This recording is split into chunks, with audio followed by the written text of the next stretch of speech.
Hey there, everyone! Late into my run of the Invasion 2, I mentioned in passing the Mario 3 Lost levels, a group of 15 levels that were dummied out in the final release of Mario 3. They weren't used in the final game, but they were nevertheless left on the ROM data to be discovered later by other people through various hacking methods. And some people expressed interest in me playing those levels, and I've always wanted to check them out. I didn't check them out until very recently, but I did, and some people have expressed interest in me playing those, and one person even suggested doing them in the form of a Let's Chug, which really appealed to me, so I think we're going to do that now. Most of these levels are very short, and they don't take much longer than a minute or so to play. They have been designed to various states of completion. Some are pretty much complete levels, others are just pieces of levels that don't even have a proper exit, but we're going to go ahead and look at all of them now in the one-player game. This is a custom map right here. It was designed by a guy at the MushroomKingdom.net named Aaron Kaluzga. His name on the site is Megabyte. And he designed this custom map so that you can reach all 15 levels via pipe, so that you can play them over and over and over again without ever actually clearing them out. And I've actually also used a Game Genie cheat for a debug mode, so that I can use various power-ups when necessary. So we're just going to go through them in order here, starting with the first one. Kind of reminiscent of level 5-3. I didn't mean to go down the pipe that early. But you can see this is a useful place to have a Karibo shoe, which we can get ourselves with the debug code by holding either B or A and pressing the select key. So we can give ourselves, and we can also cycle through power-ups with the select button. That's what the debug mode cheat is good for. So I guess we could just give ourselves a Hammer Brothers suit if we wanted, or some similar thing. Let's go up on ground level, actually. Let's go up to the top. There's a lot of stuff to explore up here. It takes a while, if you just play this level legitimately, it takes a while to get this guy up here to do his thing right. Oh, hey, whoops. Well, that's actually kind of nice that we did that, because it allows us to go around and explore things a little more properly. We can go ahead and get all these coins and such, and you'll notice that many of these levels are very sparsely designed, especially when we go to the bottom of this area. Right here, you're gonna see once we do a little more bottom exploring that the top may have been pretty well completed here. I mean, there's still probably some things it needs to fill it out and look a little better, but when we get to the bottom especially, it's very sparsely populated. There's no background, just this kind of orange sherbet sky. Most of the levels are pretty much like this. They are complete to some degree, but not all the way through, pretty much. Yeah, lots of spinies down here. So you can see how it would have been useful if this had been a finalized, complete level, to have a Karibo shoe, and more than one level actually contains a Karibo shoe. Only in the final game there was only really one Karibo shoe level. It's a nice little ending spot right here. I don't think you can actually go down through that pipe. But yeah, this level has an exit. Most of these levels do. There are only a few toward the end that don't. But that's the first level, and we can spend some time probably running around these levels, doing some proper exploring, but more than one of the dummied out levels has a Karibo shoe. So if they had actually used all of these levels in a game, it would have been pretty interesting to see it actually pop up 2 or 3 times, but such was not the case, actually. This is the, whoa, lots of slowdown for some weird reason. Okay. Okay, and some of the enemies aren't popping up here weirdly. I don't know what the deal with that is, but this is kind of like 5-3. This is also kind of like the Karibo shoe level. It's got a lower level that's actually made of water. There's definitely a water segment going on down here. Here we go. Yeah, there we go. It was right after the wrecking. There we go. Let's just go ahead and froggy it up. And it doesn't matter if we lose our power-ups because we can just get them back with the select button. There we go. This is a pretty short little segment, not much in the way of difficulty, but this level actually has 2 different exits. One leads to a coin heaven where you get a Jugum's cloud at the end, which is the little Lakitu cloud. And you can see some levels are not equipped for you to have Karibo shoes, so even though you can do that with the debug mode cheat, not every level was designed so that you could have a Karibo shoe. But to get to the exit here, you gotta fly over this wall, like the legitimate exit, which we'll do in just a second. But now we're in kind of a murky sea green coin heaven part. I don't think you can fly in this particular coin heaven. Or you can't go up and find anything. The screen doesn't scroll upward. And then you get the treasure chest. And there's your cloud. Now we'll do the regular exit in a second. Yeah, and so to get out of here the regular way, all you gotta do is just fly up over the wall. Kind of like a pipeline level. You can do this in a lot of pipeline levels in the regular version. You just run over and there's the legitimate exit that way. So let's get out of here. Move on to 3. These are actually taking more time than I thought. I guess I'm in a very exploratory mood, so we'll try to start kicking through them. This one, here's another one with a shoe, but it's one of those chain star levels. This is very reminiscent of 7-3 from the original Mario Bros. 3, but maybe they, the theory seems to be on MushroomKingdom.net that they scrapped this level in favor of the one that actually appeared. But this one is a little more unique in its design. Not least of all because it has a coin heaven, so I kind of want to get rid of my shoe actually because I think you can fly in this particular one. And I like the orange sky in this coin heaven. I don't think that's a thing they used in the original. I don't think there was ever a coin heaven with an orange sky behind it, but this one you can fly in for sure. And it's just like the normal coin heaven that you see in 1.5 and 1.3. Got a 1 up there at the top. And this one pretty much deposits you right at the end of the level, so we'll just go in. Oh, hey, yeah, there's a little bit more, but we'll explore this more at length in just a second. Get out of here, Green Spiny, you bother me. Now we'll go through it the regular way. Yeah, 1 up, not like we need him, though. Yeah, here we go, though. It's kind of interesting that they put a Karibo's shoe in there. You can see how this was one of those levels where they decided not really necessary to have that in there.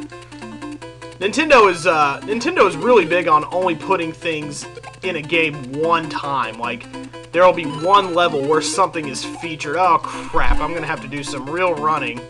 Yeah, I don't think so, Lakitu. And the other star, the last one is right there, and I just let it sail into the pit. Oh, hey, hello.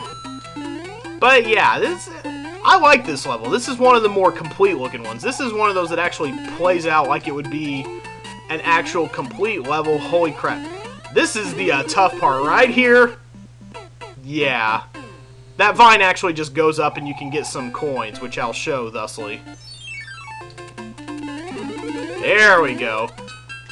Ah, crap. I was hoping to kill Lakitu before I went up the vine. Now he'll probably throw something in my face. Oh no, I got up above him pretty well. He can't actually go up any higher than that, so we should be good to go. And that's pretty much it for that level. It's really short. You can do a little bit of star chaining, but other than that, not much to speak of, really. And Lakitu doesn't follow you to the exit or anything, either. 4. What is in 4? Oh yeah, this one is like 1.5 a little bit. This is a huge door. It's actually made by putting 2 doors together. Yeah, this one is really similar to 1.5 from Grassland. I think it would benefit me to have a Firefly here. There we go. Well, except for the Buzzy Beetles, obviously, but I played through these debug levels without the debug code the first time, or I played through these Game Genie levels without it. And this one ended up being the hardest one for me. There's a segment at the end that actually is pretty much chock full of enemies, so I was playing through this without power-ups, really. So, yeah, this part down here, there are a lot of enemies down here, and it really ended up actually being kind of tough for me. I lost several lives in this little stretch here. See, like, nice little alternating piranha plant. Nice little alternating piranha plants there. Number 5 we're actually going to have to do a little bit of a reset for, so I'm very sad that I'm going to end up losing the 2 1-ups I accrued in this time, and I almost got to an in-spade game. That would have been funny. It pops up on pipe number 7 if you get 80,000 points, which is very possible to do. But number 5 here, room number 5 is just a bunch of Tanuki suit bonus rooms that were never used. We can get Tanuki suit, and we can fly. We can fly up and get some coins, but we can't really do much because any pipe that you encounter around here is going to take you outside of the level.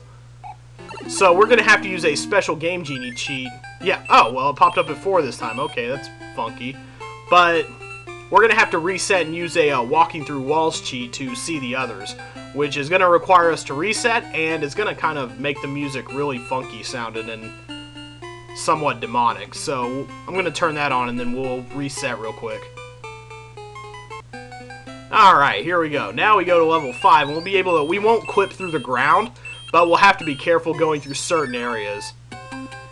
Yeah, see, it starts like in the middle of the athletic theme, and then you get something like that. It's really scary sounding and like yuck.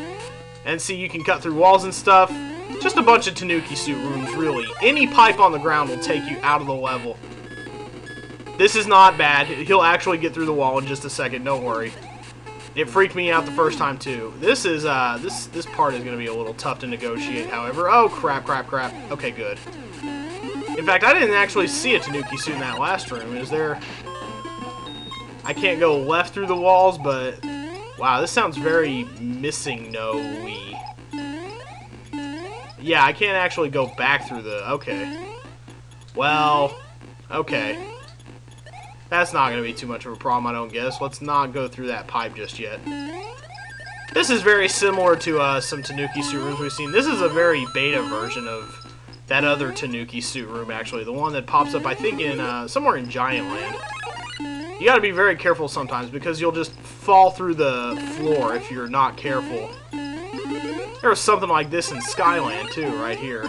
Just a coin block. That's kind of weird and crazy. Let's see. Let's cut through this. That's a nice one. You would probably ordinarily go back through this pipe in that one. Let's jump up and... Okay. Not quite yet. Don't get crazy. This looks like it would have actually had a Hammer Brother suit in it if it was used. It's one of those type of rooms. The Hammer Brother rooms had very crazy architecture. And I just got myself stuck in the wall, which is okay anyway, because about half of the pipes take you to death and half of them take you back to the map screen, so it doesn't really matter either way. I'm going to turn this cheat off because it makes the music very scary and yucky sounding, and we'll get right back in it with 6. Alright, here we go. Pipe number 6. What is this? I think pipe number 6 might be one of the Iceland levels. Yeah, this is kind of an Iceland reject. There are 2 Iceland levels. There's this one, and the next one is also an unused Iceland level. There were probably people were just, considering how many Iceland levels there were, people must have been chomping at the bit to make Iceland levels, because there were tons of them anyway. And to think that there were some that went unused, there were even more. There were already like 14 freaking Iceland levels. Very, I thought, novel use of the fire snake in this setting. I thought that was really cool to see. And you get this little rail platform right here. And that's pretty much it for the, what's-its-face. Nothing up there that I can get. I'm just going to have to float over the end here. But that one is really short. I think if it were a little more fully realized, it would have been actually in the game. But it's a little too short for this game's purposes, even. This game had some pretty short levels, but even that one you can really fly through. Now the next one is probably my favorite of all the Lost levels. We're going to go ahead and, well, we'll just jump right into it. It's an auto-scrolling level with Gelectros, kind of like a... Okay, I should be able to get a power-up, right? Oh, it already disappeared off screen. Well, crap. Okay, well, I can just give myself something awesome like a frog suit then. But yeah, this is very reminiscent of the Pipeland level that had all the Gelectros, except here they're less threatening, and you get to do a few more awesome things that you didn't get to do otherwise. And there's one of the 2 enemies that doesn't appear in the final game. That was the Gold Cheep Cheep. They travel in groups, and they swim much faster than all the other Cheep Cheeps. But this level kind of takes a small departure up on the land. Ha ha ha! Not gonna get me today, blooper. Through a bed of munchers, and then it will go back down into the water. But this is actually a full level, and it's easily my favorite of all the Lost levels. It just feels so complete, and it was so well done. I kind of wish it had actually been in the game, but they already had a level like it down in Pipeland. This one, I think, is way better design, though. And you kind of swim through the currents, and I run into a Cheep Cheep, and there's the end of the level.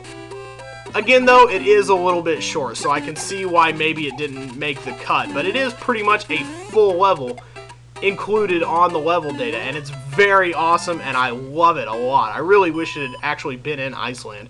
There has to have been one Iceland level that sucked enough that they could have included that one. Number 8 is another really fun one. There are actually no enemies in this one. This is just a simple exercise. It's just a level. This is a very kind of pipeland level, but except there aren't that many pipes. But all you do, there are no enemies in this level. All you do is just swim up through the waterfalls. Kind of a nice little mechanic that they never took advantage of, even though you could do that. But they never actually made an entire platforming exercise out of it. So, and that, oh, okay. That flower generally disappears pretty easily, so. Alright, curve up around. Even in the Lost levels where I have a debug mode, I can't help but get superfluous power-ups. That's me. But this is a pretty short one. Not really much to speak of here. All you gotta do is get to the top.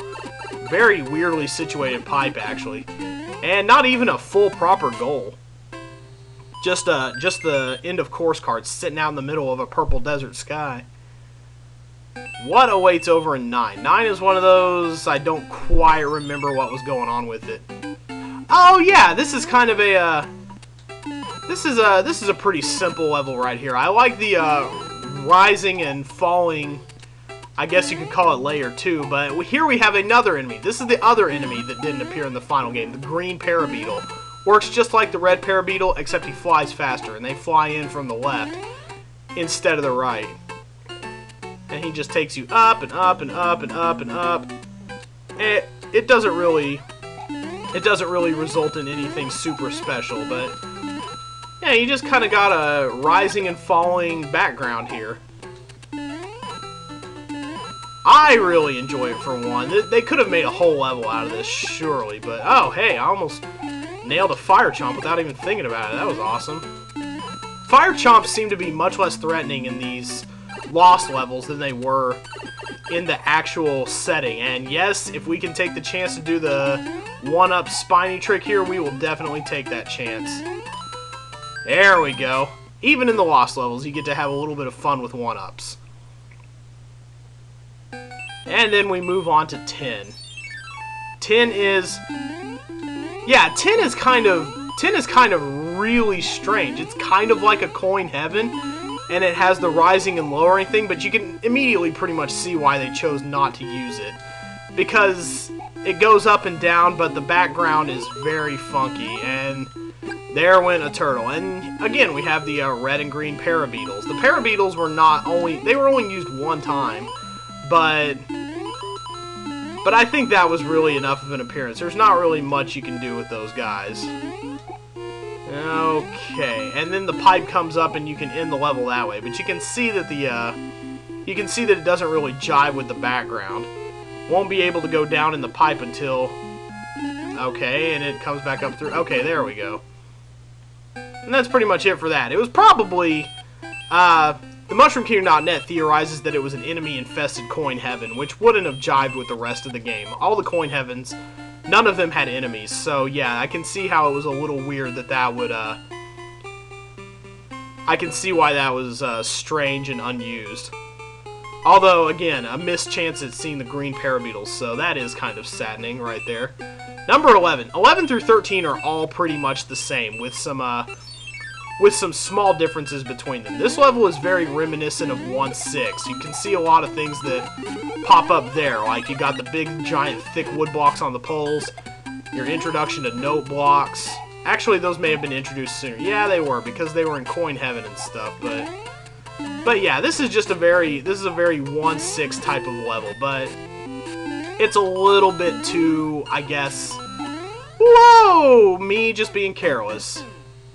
Yeah, it was a little bit too, it's just a little bit kind of too long and crazy to really be a 1-6 type. And 1-6 was better designed anyway. It had some cooler mechanics with the rails and stuff.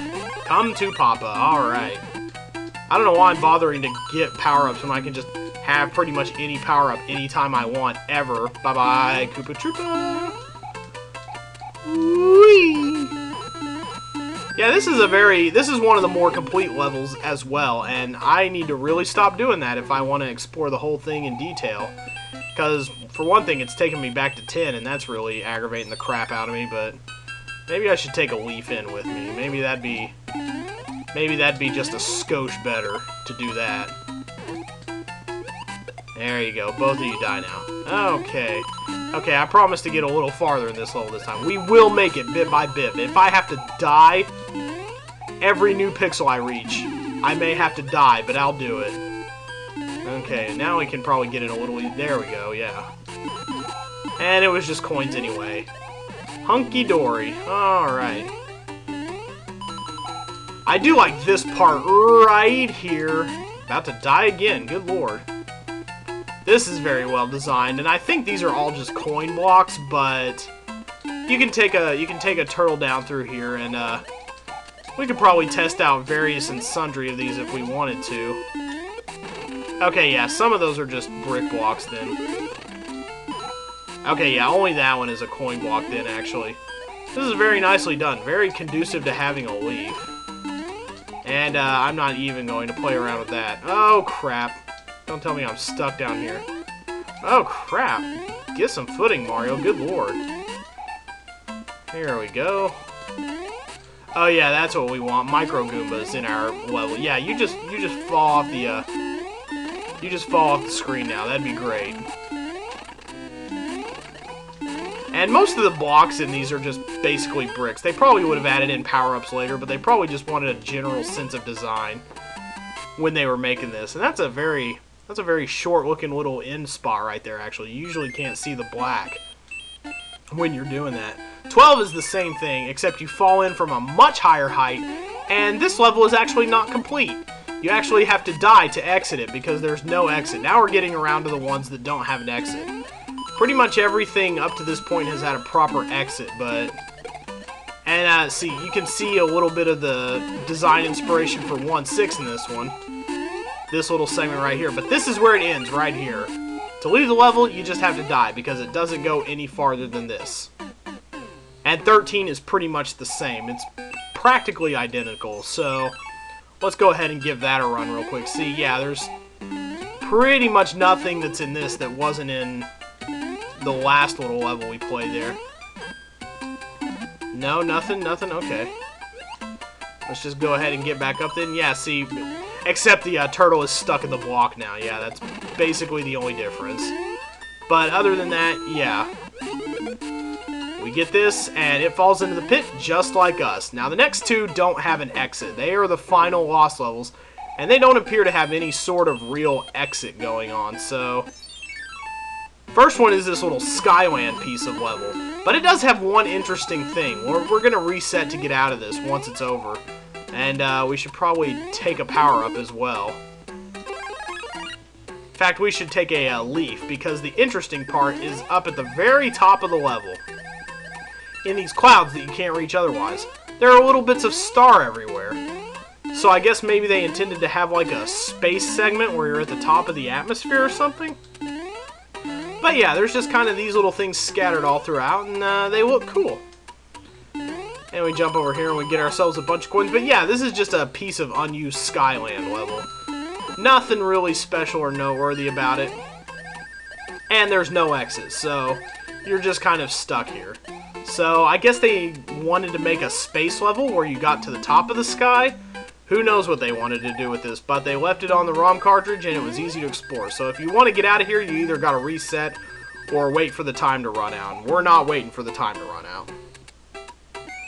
And last but not least, number 15. This is another piece of Skyland that was never used. This is apparently Mattress Land, or Hot Dog Bun Land, White Hot Dog Bun Land. Only thing around here really is a power-up and this bullet bill cannon that doesn't do anything. But you do have these stacked cloud platforms that were never used. Kind of interesting. They were never used except as ground in like when you made it to the exit of a level or something. You never actually saw them stacked like this in the main game. Your little hamburger platforms sitting around. But that's pretty much it.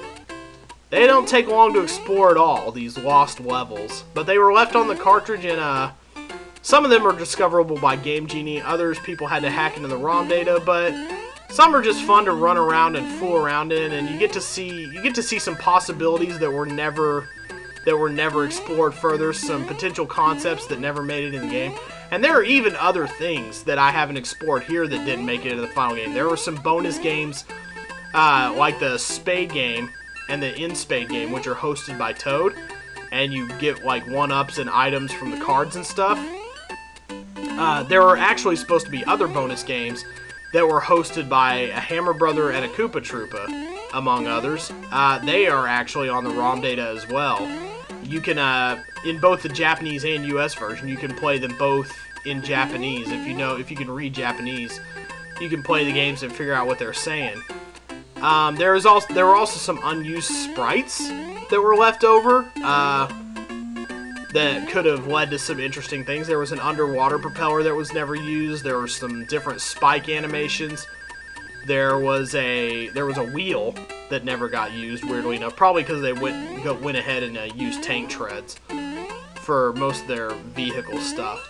But that is pretty much it. That's all the lost stuff in Mario 3, and it was fun to explore. It'd be cool if they made something out of that in the improved Mario X engines. I don't think you can see those enemies in there either, but they would have been cool to see.